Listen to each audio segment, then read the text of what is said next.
Tara, tingnan natin mga friends kung paano ang pagbubunlis ng bangus dito sa aming palengke.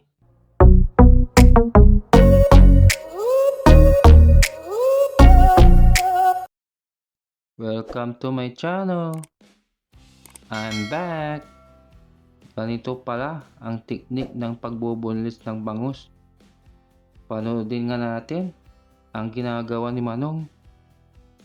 Let's see.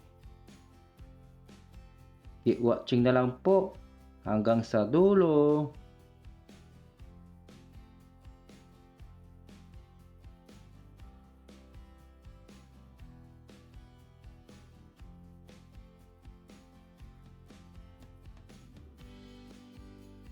Boneless bangus. Sarap ng boneless bangus. Prito lang. Ayos na.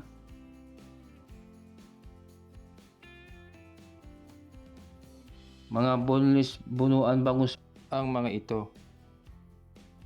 Mas malasa, mas malinamnam, at mas malaman.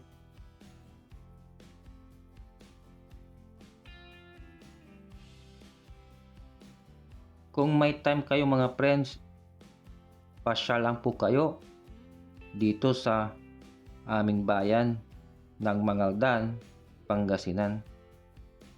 At puntaan nyo ang aming palengke.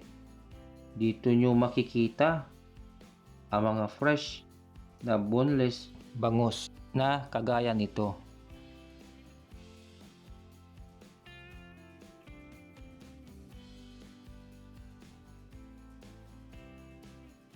Ayon kay Manong ay madali lang ito sa kanya sapagkat 10 taon na niya itong ginagawa.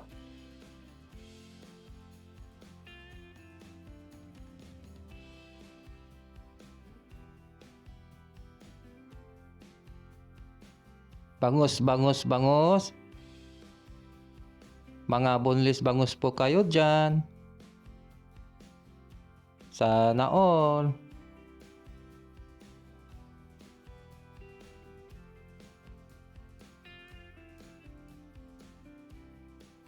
So ganyan po ang pagbubunlis ng bangus. Ngayon ay alam nyo na.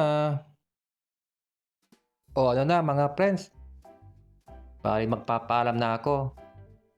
Gaya ng dati ay huwag yung kalimutang mag-like at mag-subscribe sa aking channel. Paki-follow na rin po ang aking Facebook page, the same channel. Okay, kita-kits ulit tayo next time. Bye-bye you!